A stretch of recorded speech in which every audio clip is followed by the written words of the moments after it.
Why you must be careful with these two things I want to tell you now to avoid the wrath or anger of God.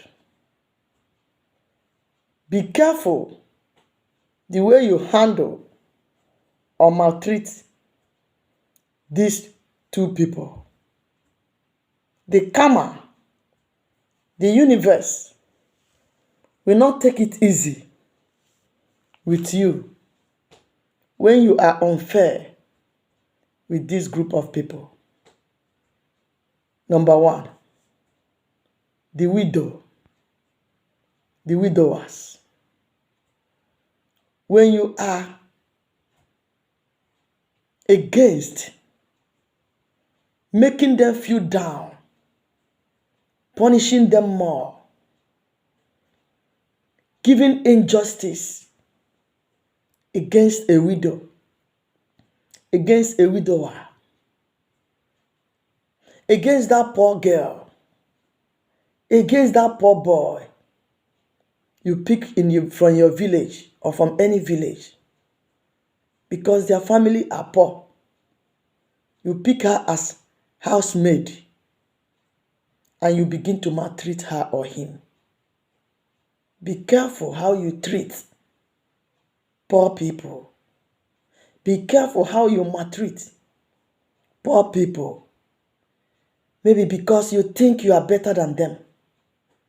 You take their life and their rights for granted. The karma goes from generation to generation.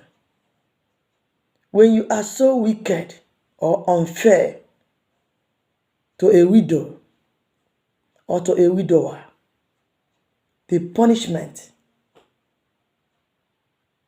comes faster. The anger and the wrath of God doesn't waste time to take place when you are unfair to a widower, or poor people. Now ask yourself, how do you treat that poor girl or poor boy you picked from your village or another village? Instead of treating her or him the same way you are treating your children, you choose to humiliate, to punish him or her because you know her family background. You know her parents are poor. You know his parents are poor. You pick her as an housemaid. If you can treat that poor housemaid well, stand for her rights, change her world or his world, your children will reap good reward because of the way you treated that poor girl, that poor boy. God is always by their side. They have a different guardian angels. Poor people, that poor girl, that poor boy, that widow, that widower, their guardians angel are different. That's why when you maltreated them, when you judge unfair, when you stand against them, the calamity and the karma will hit from generation to generation. Please avoid injustice to the poor people. Avoid injustice to a widow, to that widower, to that poor man, poor woman, poor girl, poor boy that has nobody to stand for her right.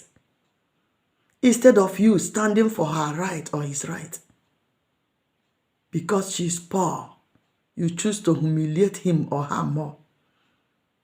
Some go far,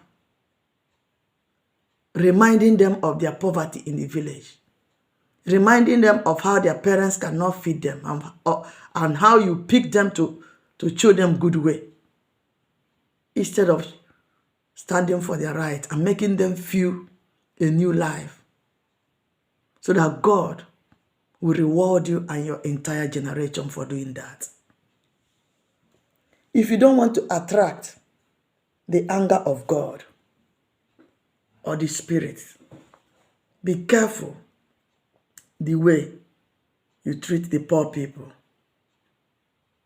especially the widows, the widowers, poor girls, that housemaid, that houseboy, that gate man who comes to you because he is poor. Treat people that are poor. Treat them well. Their guardian angels are very smart that when you maltreat them, they come and hit so fast from generation to generation. Number 2 people you must be careful with to avoid attracting the anger of God or the universe. Poor people, mocking people. If you want to avoid the anger of God coming on you, ratching on you, do not mock people. Mockery. Making mockery of someone because you think you are better than that person. You think you are richer than that person. Instead of mocking that person, why not remain silent? Do not make mockery of poor people or somebody you think you are better than. Mockery can make the spirit world bring you down and rise the person, that person you are mocking, and rise the person up. That's why you see many people who are too proud mocking others. By the time the universe got angry with them, all their riches and wealth will vanish. And that poor person he used to mock will rise from nowhere. So if you want to avoid the anger of God or the spirit world, do not mock people. Anybody you think you are better than, do not make mockery of that person. No matter the situation of that person, anything you have better than other people, do not make mockery of that person for not having it. You must avoid making mockery of people. Remember number 1, standing for the right of widows, widowers, poor people. If they are around you, do not use them as an advantage to get what you want. Do not humiliate them. Do not make injustice. Help them because their guidance angels are smart and the karma of the way you treated them is from generation to generation. These are the 2 people I want you to be careful with the way you handle them. Remember, including the handicapped, including someone who are disabled. Be careful. Do not mock them. The karma goes from generation to generation. The beggars, people who are poor in all means, do not mock them. Do not make mockery of anybody. And do not humiliate the poor people, the widows, the widowers. Less privileged, disabled. Their God seems to be different when it comes to karma. But when you do them well, your reward is also from generation to generation. May God help us. Join me to the next video. Please share this video so we can be careful on how we treat this type of people when we see them around us. God bless you.